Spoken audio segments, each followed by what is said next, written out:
નમસ્કાર, real power news સાથે હું છું આપનો સાથી મિત્ર પ્રકાશ પટેલ। સૌથી પહેલા નજર કરીશું આજના મહત્વના મુખ્ય સમાચાર ઉપર। પાદરા તાલુકાના મહુવડ ખાતે કોંગ્રેસ વિપક્ષ તાલુકા પંચાયતના નેતા હાર્દિક પટેલની આગેવાનીમાં ખાડા પૂજન કાર્યક્રમ કરવામાં આવ્યો। મહુવડ ચોકડી તેમજ અલગ અલગ જગ્યાઓ ઉપર ખાડાઓનું પૂજન કરી વિરોધ પ્રદર્શન કરવામાં આવ્યું।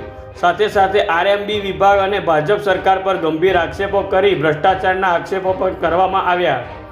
યુવાનોએ ભારે સૂત્રોચ્ચાર કરી ભ્રષ્ટાચારના આક્ષેપો કર્યા છે। સાથે તેઓએ જણાવ્યું હતું કે પાદરાના અનેક જગ્યાઓ પર પડેલા ખાડાઓ તંત્ર પૂરી શકતું નથી અને જે ખાડા પૂરવામાં આવે છે તે માત્ર ટૂંક જ સમયમાં તૂટી જાય છે, એટલે કોન્ટ્રાક્ટરો દ્વારા પણ ભ્રષ્ટાચાર કરવામાં આવી રહ્યો છે। તે પ્રકારના ગંભીર આક્ષેપો યુવાનો દ્વારા કરવામાં આવ્યા છે। ઘટના સ્થળ પર વડુ પોલીસનો સ્ટાફ તાત્કાલિક ધોરણે પહોંચ્યો હતો। પ્રકાશ પટેલનો report, real power news, Padra. આજે મહુવડ ખાતે પાદરાના જાગૃત યુવાનને સાથે રાખીને આજે પાદરાના ખાડાનું પૂજન કરવામાં આવ્યું છે। આજે જ્યાં જુઓ ત્યાં પાદરામાં ખાડાના ખાડા જ દેખાય છે। બસ એક જ વિકાસ થાય છે, ખાડાનો વિકાસ થાય છે અને કટકીનો વ્યવહાર થાય છે।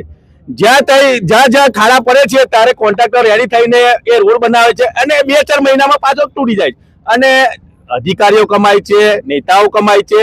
આજે યુવાનો આજે જનતાના પૈસાના, ટેક્સના પૈસાના લીધે આ રોડ બને છે ને રોડ કેવો બને છે, કેવા કોન્ટ્રાક્ટર 2-3 મહિનામાં તો રોડ તૂટી જાય છે। આજે જો ખાડાનું પૂજન કરવામાં આવ્યું, પાદરામાં ઐતિહાસિક પહેલી વાર એવું જોયું કે ખાડાનું પૂજન કરવામાં આવ્યું છે।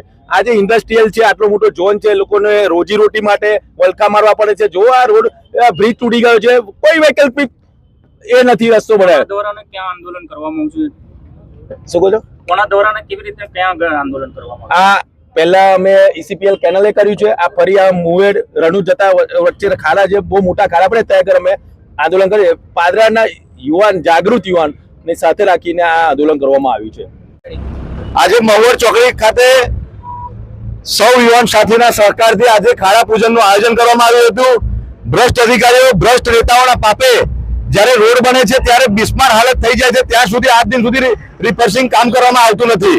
એટલા માટે આજે મહુવડ ચોકડી ઉપર સૌ આગેવાનો યુવાનો મળીને આજે અહીંયા આગળ ભૂમિપૂજન કર્યું છે। એનું એક સંદેશો આપવા માંગીએ છીએ કે આરએનબી ડિવિઝન અને પંચાયતના અધિકારીઓ દ્વારા ક્યાંક ને ક્યાંક ભ્રષ્ટાચાર આચરીને બહુ જ મોટો ખાડો પડી જાય ત્યાં સુધી કોઈકના યુવાનોનું મોત થઈ જાય ત્યાં સુધી કોઈ કાર્યવાહી કરવામાં આવતી નથી। એટલા માટે આજે સૌ આગેવાનો ભેગા થયા છે। આગામી સમયમાં સૌના સહકારથી જે પણ કાર્યવાહી કરવાની થશે એમની સાથે છે। તેમજ પાદરા જંબુસર 4 લાઈન બન્યો, આજે વર્ષ પૂરું નહીં થયું, તેમાં તો મસ્ત મોટા ખાડા પડી ગયા છે। એટલે ભ્રષ્ટાચારને ભ્રષ્ટાચાર જ દેખાય છે। એટલે જનતાના ટેક્સના પૈસાથી જ્યારે રોડ બને છે ત્યારે ક્યાંક ને ક્યાંક અધિકારીઓ અને ભ્રષ્ટ નેતાઓના પાપે આટલો મોટો ભ્રષ્ટાચાર કરવામાં આવે છે, જેના કારણે આજે તમે જોઈ શકો છો કેટલો મોટો ખાડો પડી ગયો છે। કોઈ યુવાન જતો હોય નોકરી માટે, ધંધા માટે, કોઈ ખેતી કરવા માટે, ત્યારે પોતાનું અકસ્માત થાય છે ને ક્યાંક ને ક્યાંક એને જાનહાનિ થાય છે। એટલા માટે સૌ યુવાનો જાગૃત થઈને આજે આ કાર્યક્રમ કર્યો છે। આગામી સમયમાં સરકારને કેવી રીતે જગાડીએ એના માટેના પણ કાર્યક્રમો કરીશું। 2 અઠવાડિયા પહેલા અહીંયાથી એક રાહદારી જતા હતા એમના વાઇફ સાથે અને નાનો બાળક પણ હતો, તો રાહદારી જે હતા તે ખાડામાં બ્રેક મારી અને ખાડામાં પડ્યા અને માથામાં વાઇફને એમની વાગ્યો, તો સામે હોસ્પિટલમાં સંજીવની સહયોગ હોસ્પિટલમાં લઈ ગયા હતા એમને।